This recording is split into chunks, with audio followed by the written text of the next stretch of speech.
దశావతారాలు అనగానే మనందరికీ ఒక ఆలోచన అవగాహన ఉంది. అయితే అందులో వివిధ రకాలైన అవతారాల్లో ముందుగా మనం రామావతారం ఏ విధంగా ముగిసిందో ఒకసారి చూద్దాం. రామావతారం ఏ విధంగా ముగిసింది? సాధారణంగా మనకు పరిచయమైన వాల్మీకి రామాయణం కాక పద్మపురాణం ఈ అంశంపై దృష్టి సారించింది. వనవాసం నుంచి అయోధ్యకు తిరిగి వచ్చిన తర్వాత రాముడు మళ్లీ సీతను అడవులకు పంపటం, వాల్మీకి ఆశ్రమంలో సీత లవకుశులకు జన్మనివ్వటం, అనంతరం అశ్వమేధ యాగం, సీతామాతను భూదేవి ఐక్యం చేసుకోవటం, ఇలాంటి విషయాలు మనకు తెలిసినవే.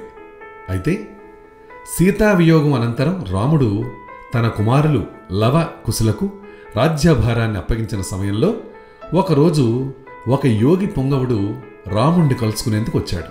వ్యక్తిగతమైన అత్యంత కీలకమైన విషయం చెప్పాలంటూ ఆయన రాముడితో ఏకాంత సమావేశాన్ని కోరాడు. రాముడు అదే విధంగా ఏర్పాటు చేసి ఆ యోగి చెప్పేది వినేందుకు సిద్ధమయ్యాడు. ఆ యోగి పొంగవుడు మరెవరో కాదు, కాలయముడే. రామావతార పరిసమాప్తి గురించి రాముడికి గుర్తు చేసేందుకే ఆయన ఈ రూపంలో వచ్చాడు. రావణవధతో రామావతార ప్రయోజనం సిద్ధించిందని, ఇక ఈ అవతారాన్ని చాలించి వైకుంఠానికి తిరిగి రావాలని యముడు రాముణ్ణి అర్థించాడు. అంతకుముందు తమ ఏకాంత సమావేశాన్ని ఎవరూ భగ్నం చేయకుండా చూడాలని రాముడు తన సోదరుడు లక్ష్మణుణ్ణి ఆదేశించాడు. అత్యంత రహస్యమైన ఈ సమావేశం జరుగుతున్న సమయంలో ఎవరు వచ్చినా సరే అనుమతించవద్దని స్పష్టంగా చెప్పాడు. అత్యంత కోపిష్టిగా పేరొందిన దుర్వాస మహర్షి ఆ సమయంలో అటు వచ్చి రాముడి దర్శనాన్ని కోరాడు. మరి సోదరుడి ఆజ్ఞ ప్రకారం లక్ష్మణుడు ఏం చేశాడు? అందుకు నిరాకరించటంతో ఆయన్ను శపించేందుకు దుర్వాసుడు సిద్ధమయ్యాడు. దీంతో కంగారుపడిన లక్ష్మణుడు సోదరుడి ఆజ్ఞ ధిక్కరించటమా లేక శాపాన్ని ఎదుర్కోవటమా అన్న మీమాంసలో పడ్డాడు. తన అవతార ముగింపు కోసమే ఈ పరిస్థితి సంభవించిందని తెలుసుకున్న లక్ష్మణుడు సరయూ నది వద్దకు చేరుకుని నదీ ప్రవేశం ద్వారా ఆదిశేషుడి రూపంలో వైకుంఠానికి చేరుకున్నాడు. అదే సమయంలో యముడి సూచన మేరకు రాముడు కూడా తన అవతారాన్ని చాలించేందుకు సిద్ధమయ్యాడు. లక్ష్మణుడి ఉదంతం విన్న రాముడు తన వెంట అదృశ్య రూపంలో ఉన్న దేవతలతో కలిసి సరయూ నదీ తీరానికి చేరుకుని రామావతారాన్ని చాలించి శ్రీ మహావిష్ణువు రూపంలో వైకుంఠానికి చేరుకున్నాడు. ఇది మనకు తెలిసిన రామావతార ముగింపు కాగా, కొన్ని పురాణ గ్రంథాల్లో ఉన్న కథనాల ప్రకారం రామావతార ముగింపు ఇందుకు భిన్నంగా ఉంది. అదే విధంగా ఉందో చూద్దాం.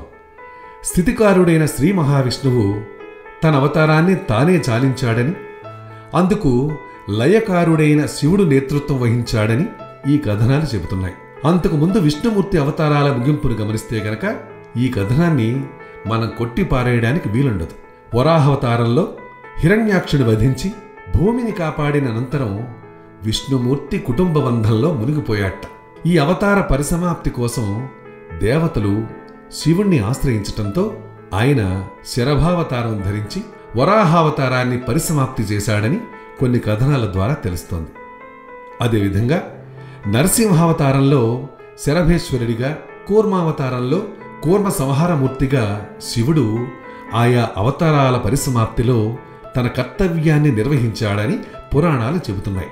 ఈ అంశాలన్నింటినీ గనక మనం పరిశీలిస్తే శ్రీరామచంద్రుడు మాత్రమే మానవ రూపంలో ఉన్న తన అవతారాన్ని స్వచ్ఛందంగా చాలించిన తొలి అవతారమూర్తి అన్న విషయం మనకు స్పష్టమవుతోంది.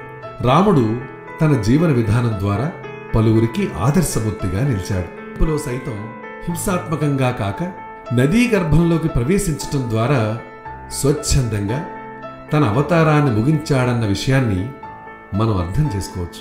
అదండి, చాలా ఆశ్చర్యంగా ఉంది కదా. మరి ఇంతేకాదండి, ఇలాంటి ఆశ్చర్యకరమైనవి అద్భుతమైనటువంటి అంశాలను ఎన్నో తెలుసుకోవాలని మీకు ఉంది కదా. అయితే మీరు చేయాల్సిందన్న ఒక చిన్న పని, మా ఛానల్ని సబ్స్క్రైబ్ చేసుకోండి. తద్వారా మీ సలహాలని సూచనలు కూడా మాకు పంపించండి. అర్థమైంది కదా.